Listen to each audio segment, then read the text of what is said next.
People didn't even have birthdays there. They would go off of like the lunar calendar. Yeah. They're like hill people. Yeah. But JPRA reclassified it. Oh no. Okay, hang on.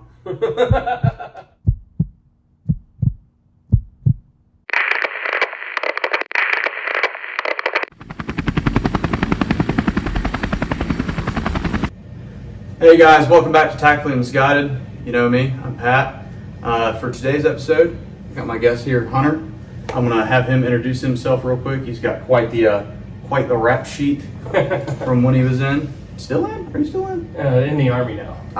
We're in the Army now. Went over to the good side of the house.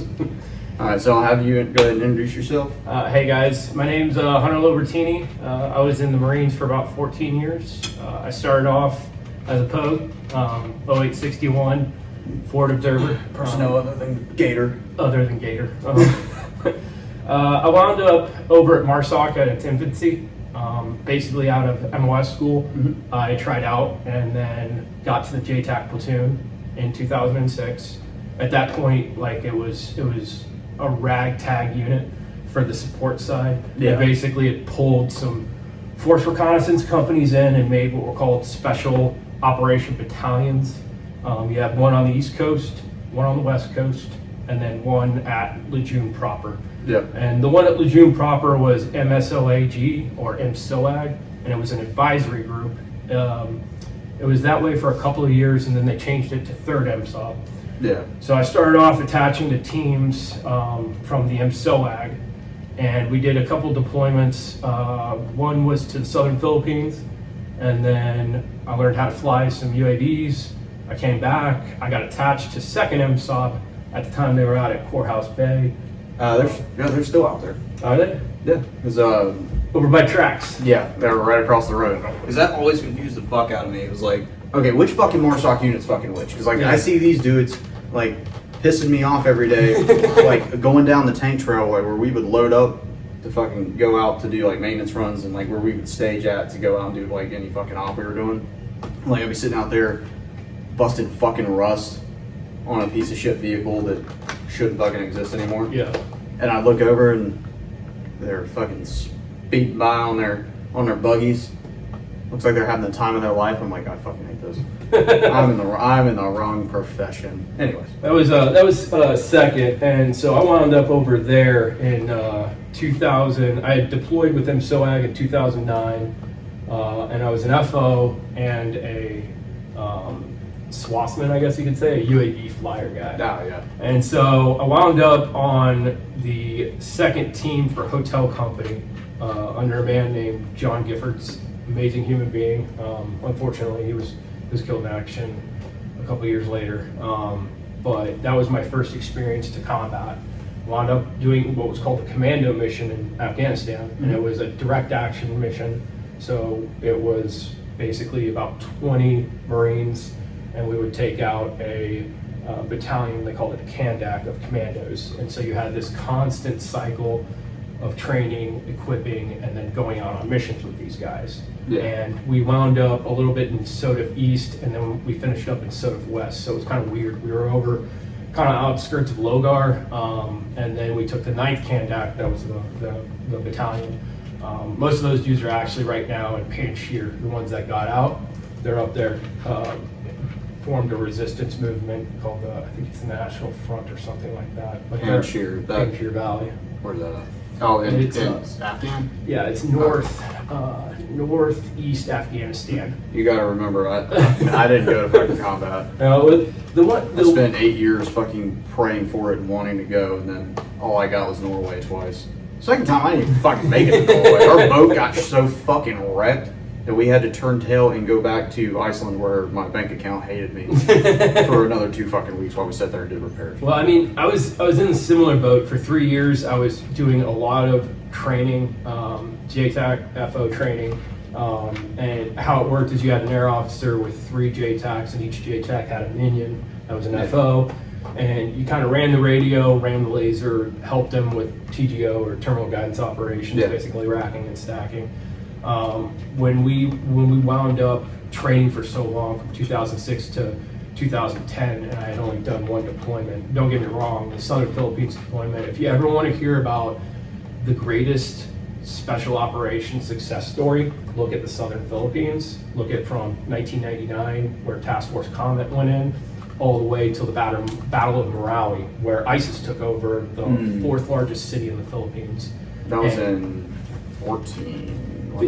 14 and 15? I think the whole, I remember the ISIS thing specifically of when it like started to spike. It was because it was in 2014 when I was still at Pendleton, before I had PCS'd every year towards the end of the year, like September was my effective date with the Integrated Task Force over here.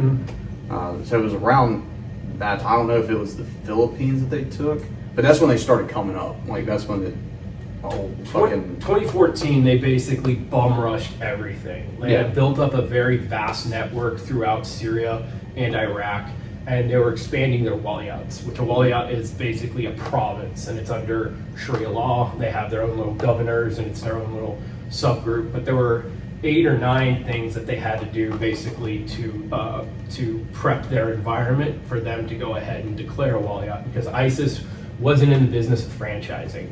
So what wound up happening is they created one mostly in Syria, Iraq. They didn't recognize international borders. So like the one in Afghanistan, for instance, they call it ISIS-K. ISIS Khorasan. Well, the ones in the Philippines, so the Southern Philippines is the autonomous region of Muslim Mindanao, and I did 3 of my 5 deployments there. And outside of the Afghan commando mission, those deployments were probably the most rewarding, because you got to see everything you did real time, as you're going through. Like you'd come home and I'd check the news, and there was a lot of good stuff that happened and some pretty bad stuff that happened. But at the end of the day, U.S. foreign diplomacy and in conjunction with special operations wound up winning that fight. So I wound up going to Afghanistan. It was a 9.5, 10-month deployment. I came back, and my buddy that was a radio operator, he was an Anglico before he came to MARSOC. He wound up, me and him were talking. We went to SEER school in Maine up to get together. And then I had to go to another SEER school after that because they updated it. So they made it like full spectrum. So I had to go to 2 different SEER schools, which was not fun. Was it, you guys did level, was it SEER level 5, right? C. They used to have numbering, and then they did letters, and then the people that certify it, JPRA, it's like the Joint Personnel Recovery Agency. I might have it wrong. But the guys who go out and do some wild stuff, they go and find the remains of service members from Vietnam all over the world. Like there was a ship that went down somewhere, but they work Army, Navy, Air Force. It's a joint deal. A buddy of mine that was an EOD tech was in Laos, like in the mountains. People didn't even have birthdays there. They would go off of like the lunar calendar. Yeah. They're like hill people. All right, and we're back. Okay. After the short technical difficulty with the fucking banner. Anyways, back to the... I did SEER school with this my buddy. He was actually a little bit older than me. He was more like a mentor. He wound up on a separate rotation with me. We had both talked and decided that like, hey, let's do selection. We'll do MARSOC selection together. So by now I have like 4 years under my belt with 2 deployments, and I came into work in July, and I found out it was July 31st. I came into work, and they told me that there had been an incident over in Afghanistan, and three guys that were with MARSOC were killed, and a dog. And I later found out it was my buddy Dennis. At that point, I was like, well, you know, we were waiting to get back and to do it together. So I wound up going ahead, and I just remember the drive this individual had and how much it meant to him and how much it meant to us. And so I wound up going to selection in 2011, and I passed. I went to ITC following that, the individual training course, which is a 9-month long course. And I was like, I'm never coming back here. And then lo and behold, I became an instructor later on down the road. I finished up ITC. It was kind of grueling. I can kind of get into a little bit about that, but it's basically 5 phases from 0 to 4, and it takes you from basically 0 to hero. Obviously, if you have a background, it does help out. The reconnaissance marines and snipers were always the studs. Yeah. So I wound up finishing ITC. So 9.5 months later, I was one of the few guys who didn't get what he asked for. I wanted to stay here on the East Coast. They sent me to the West Coast over the 1st Battalion. So I wound up over there. It's fucking funny how that works. Yeah, I wound up over there, fresh to a team. I was checking in, and it just so happens that the battalion ops chief was my company ops chief in Afghanistan. So I walked in, and you know how you're supposed to be in your alphas and stuff, and like, bring your boulders and stuff. Your fucking James Bond bag and shit. And he like looked up, and they are just always busy when they're at the battalion level and higher. Yeah, it's crazy. So I wind up walking in there. He looks at me. He's like, "I fucking know you. Leave." And I was like, "All right, go check in." So I finished my time up out in the West Coast. I did some time out there. Did 3 more deployments. Most of them were Southeast Asia. Again, this was a lot of counterterrorism training, not counterterrorism as in like going out and prosecuting terrorists. We did a lot of foreign internal defense, security force assistance, and training, basically training host nations military so that it would enable them to take their own fight to the enemy. Yeah. And so we did that in the Philippines quite a bit. We were in the southern autonomous region of Muslim Mindanao, because the Philippines is about like 95% Catholic. And then in the way deep south, there's like a little breakaway territory. They've been fighting there since the 60s, and it is brutal. My first deployment there in 2009, there were some pretty rough things that were happening to the Filipinos. Lots of ambushes, beheadings, executions. It was wild because a lot of these guys were coming down from Northern Ireland, Luzon. They were city boys. Yeah. And they found themselves fighting guerrillas down there, and it was difficult for us to try and break some things in other militaries. Like in the U.S. military, if you have 2 Marines in a room, one of them's in charge. Yep. Anywhere you go, like a group of Marines shows up, they're not just all going to sit there. Somebody's going to take charge. Yep. And it was hard to break that and inspire NCOs and lower leadership levels. We eventually, through all the hard work of guys, especially first group, Green Berets that are out of Japan and Washington State. Yeah. Lots of first group guys were down there doing JSETs, and it was a joint combined exercise for training. And you would go there, shoot with them, they'd shoot with you. You'd teach them everything from IADs or immediate action drills to medical, like TCCC, tactical combat casualty. Some fucking CLS shit. Yeah. And we were teaching them that, and it came in handy. There was an ambush that happened down there in 2009, and there was about 30 Filipinos that got shot up.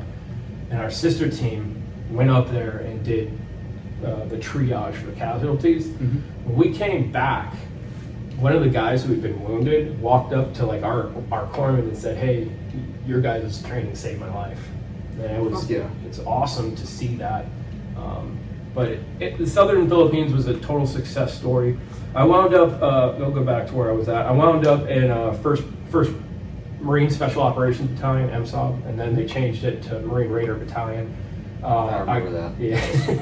I was kind of happy about that because it's fucking Raiders. No matter what you change the name to, you would always have haters, but you would also have like the old guys from World War II that were like, finally we've got this. And that was a huge part of it, because I remember the ceremony going on across the way. Again, I was on top of my track busting fucking Ross. Fucking ceremony going on over there for over at 2nd. Yeah. Because they had dudes in there like old World War II guys, like first Raider groups and shit. Yeah. It was interesting because no matter who is doing what mission somebody's doing, you're always going to have an elite unit within the Marine Corps. You're going to have the Scout Sniper platoons, you'll have the Recon battalions, you'll have Force Recon, you'll have MARSOC, and you'll always have detractors, especially from the people that are least innovative. They want to rely on everything that's happened. They're more about heritage than There's a lot of that going on right now too. It's like all of the like complaints about the direction, because I still keep up with this shit as if I was still in. Like all the direction that the commandant and the sergeant major are trying to take the Marine Corps in now. All the shit that they're doing, they're like restructuring the infantry. They cut tanks out. I still can't wrap my head around that one. I could talk to you about that a little bit. I know why. I have an idea of why, anyways. What I've kind of gathered from it is they're trying to take us all the way back to like pre-fucking World War II era. Mm-hmm. Much smaller force. Not necessarily shock troops anymore. More like fucking Navy security guards again, kind of deal. Because like which inevitably is gonna fucking happen. You take tracks out of the equation, right? And this is kind of biased because coming from my side of the house, that was the one thing that made us amphibious, at least doctrine-wise and like on fucking paper, right? Yeah. To separate us from the other branches. That was the one capability that kind of separated us from being a land army. 100%. And to cut that out, and that's been there since fucking World War II. Mm-hmm. And so with tanks, mm-hmm. You cut both those things out, then we're going all the way back. Mm-hmm. Smaller forces needed. I feel like it's kind of just a restructure as far as the entire fucking military goes, though. They have their own intent from what they're pushing, what they want to have as the Marine Force of the future, or they go by decades. So it's the Marine Corps 2030 idea. Yeah. There's a lot of dudes that are now and older guys that are all the way up to the tippy top that are still fighting yesterday's war. Yep. And they're not focused on what's happening or what's going to be happening in 2030.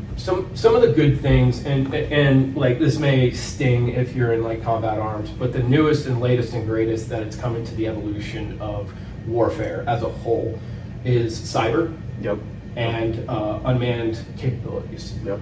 Now we can look at the tank thing, and we can look at modern combat that just happened. I'm not talking 2003 invading Iraq. We're talking Ukraine. We're also talking about Azerbaijan and Armenia, what was called the Nagorno-Karabakh War.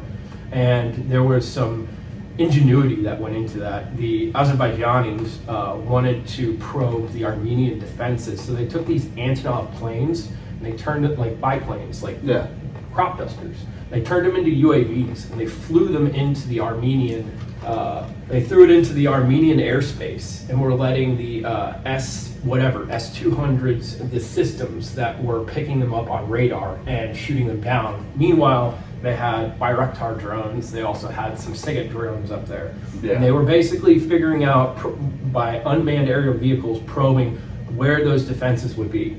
And we look, and they took out those air defenses after they shot down these biplanes that went in there. Well, then the Armenians counterattacked with armor. Unfortunately, Bayraktar drones can take out armor. So a lot of people are like, the age of the tank is done. It's gone. It's no longer a thing. I hate to break it to you, but that's bullshit. You have anomalies in warfare, and if you look at what's happening in Ukraine, yes, the Russians are losing a lot of tanks. A lot of tanks. In fact, especially with the fact that they have the T-14, the Armada, the fucking like bringing a crop up here. For them, I mean, the French and the South Koreans have better tanks than them. I still think the fucking Merkava. Merkava? The Merkava's the fucking bad bitch. Even though it's not made for large-scale war, it's only made for fucking urban warfare. But the most interesting thing about the Merkava is they put the engine in the front, which does nothing to reduce its heat signature, which actually kind of hurts it in combat. But what their idea is in the IDF is people are important. It's the same idea when I'll talk about the soft truths, but humans are more important than hardware. They would be okay to lose that tank as long as the crew survives. The Russians, on the other hand, don't give a fuck. Yeah, don't give a fuck. Dude, they're fighting this shit as if they're fighting off the Red Army doctrine. They are. So are the Ukrainians. They kind of reorganized themselves into battalion tactical groups, so they wanted to kind of mimic the United States when we had, so the Marine Corps. Minus the fact they don't have NCOs. Correct. They don't have NCOs. They have conscripts, and then they have contracts. So you have two different, about 80% of their military are conscripts, and 20% of their military are contracted soldiers. Which when you overlay not in a World War II air sense. When you overlay power projection indexes or a relative power projection index, when you look at if a country can fight multiple wars or multiple fronts within a war, so the United States is the gold standard. Like, we got 3 million men in the military. When you're saying they want to make the Marine Corps smaller, when they're like, well, we're going to cut down to, I think it was like 168,000, right? Yeah. That's larger than the entire armed forces of the United Kingdom. The Marine Corps is. Fuck yeah. And the National Guard, if you take the National Guard Bureau, that's the Air National Guard and Army National Guard. That's still 380,000 troops. That's twice the size of most European armies. And that's just our National Guard. And we look at how massive the United States military is. I have a lot of friends that are like, oh, we gotta watch out for Russia and watch out for China. And it's like, everyone thought, like, so there was always this fucking debate of like, all right, if we go to fucking war, which I have my own thoughts on, like, our military today and like the discipline within. Mm-hmm. If we go to war, I feel like it's gonna be fucking mass cas on our side in the first few fucking weeks until all the weak bitches are gone. And usually the fucking NCOs that have been around for a while, that have been in for a couple of years. Cause I was on that fucking cusp of like where hazing ended. Mm-hmm. And like now it was like you scream and cry and you get what you fucking kick like a child and you get what you want kind of thing. And that whole like, all right, tree line doesn't exist anymore. Paperwork does, so it's gonna fuck this dude out of a fucking career. That kind of sense. And like I've watched that. I watched it happen from my level, right? Mm-hmm. Not fucking SOCOM, but just from combat arms element, right? Mm-hmm. Granted, we hadn't really been in war in a while. I mean, yeah, Afghanistan was still going on. Iraq basically fucking died down after like what, 2010 time frame? They had this surge when 2009, 2010. That's when we enacted the surge, and when the Mahdi army kind of basically said, all right, we're not going to fight you in massive combat, and the Sunni tribal leaders kind of sided with us. When it comes to the idea behind the individual on the ground, the United States, even if you were to take the wimpiest people, they still will dominate. And the simple fact is this, is the United States has zero room for corruption at our level. Mm-hmm. All the corruption that you see, it happens in the government. Don't get me wrong. Oh yeah. But you're looking at an entire northern offensive of Ukraine that failed because people at our level, the operators, the facilitators, the enablers, the corruption was so systemic and endemic within the Russian military that they were doing crazy things like selling off their reactive armor on tanks. They were selling off tires.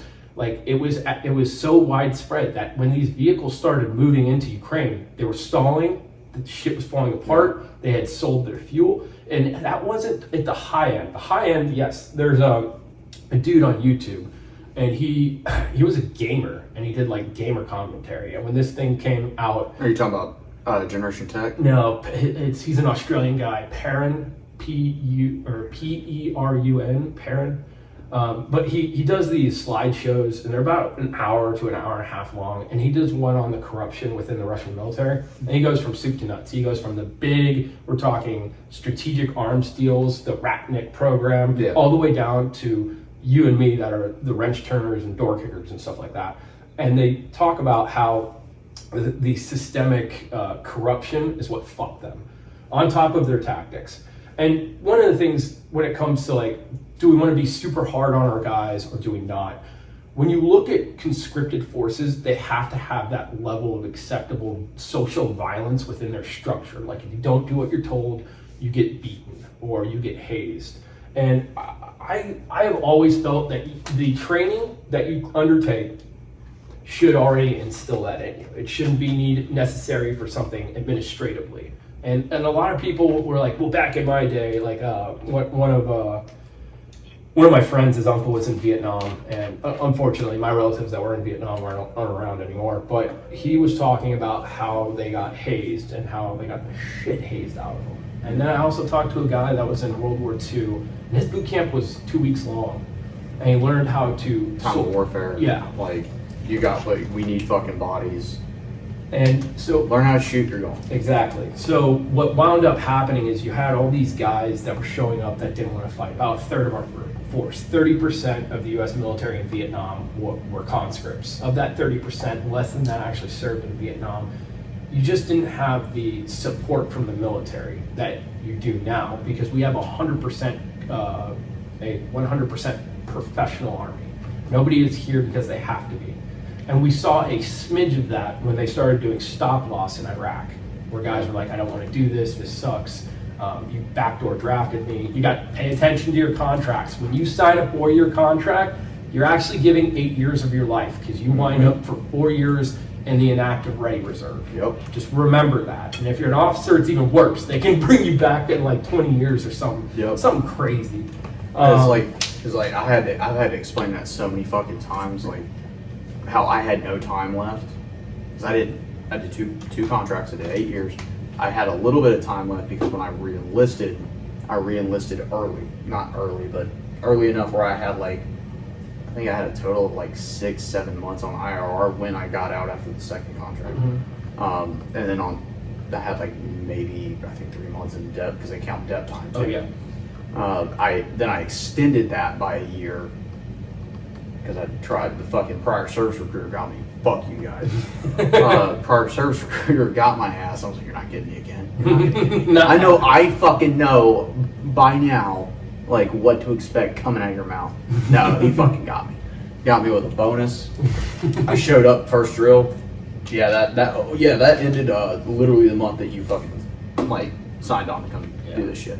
So don't trust them. Don't fucking trust them. Sorry, Andrew. So going back to, I wound up in California. We went down some rabbit holes. Oh, yeah. I was out in California. That's and the glory of doing this. I wound up getting told, I never got to pick a school I wanted, period. It was always, I wound up not taking leave, and I showed up to the office.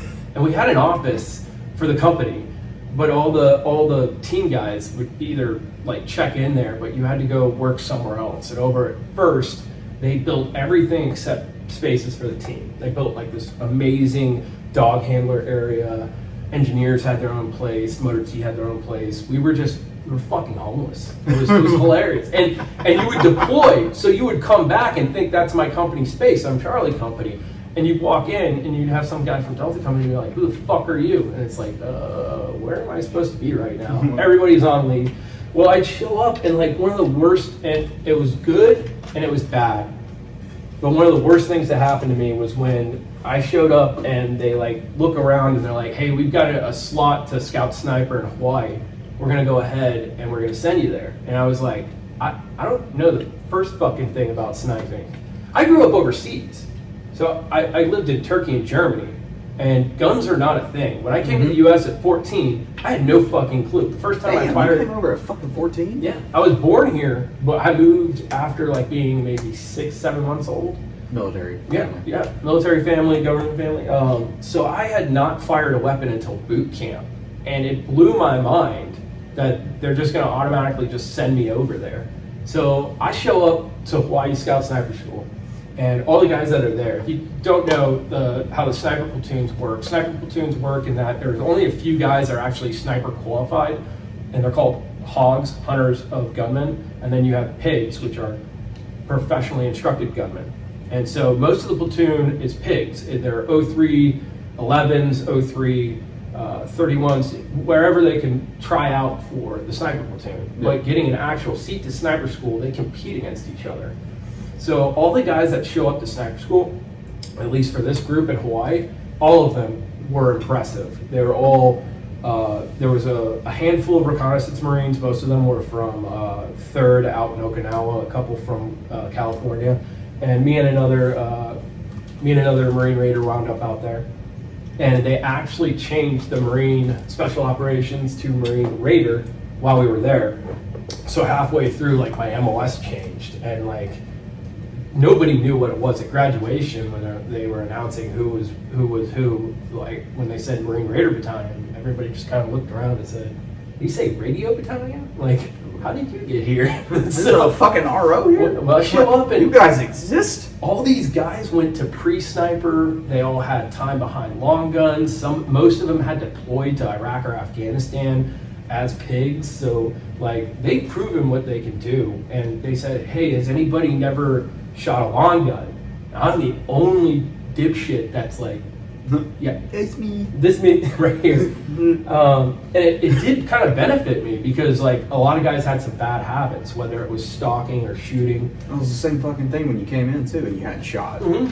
All the dudes that had, so I never shot I never shot a rifle platform before I joined. Yeah. I had only shot shotgun and pistol as a kid. So coming in, I had no problem adapting to exactly what the fuck they told me to do, and like you'd have like maybe 6 dudes that had problems like learning how to kick their fucking habits and focus on what to do with what they're fucking telling you to do. Well, So the same, kind of the same deal. one of the coolest things is going from the Marine Corps to the Army is watching how training's conducted. In the Marine Corps, it is very strict and regimented towards doctrine. Like we were sitting there in one class, and they were like, "Hey, machine gunnery. Look, in the Army they don't have machine gunners. It's not an MOS. You're an Really? infantryman that does the machine gun's job." Huh. Yeah, but we wound up getting these 240, 249 classes, PKM classes and stuff like that. And this dude was like, hey, the Marines made a machine gun manual. You can learn how to do a call for fire, indirect machine gun. And all the Army guys are looking around, they're like, are you fucking kidding me? And he's like, it's so important to the Marine Corps, machine gunnery has its own MOS. And so it was eye-opening, and at the same time, the Army is just so fucking big. They have airborne divisions, tank divisions. Every goddamn fucking vet that I meet down here is 82nd. Mhm.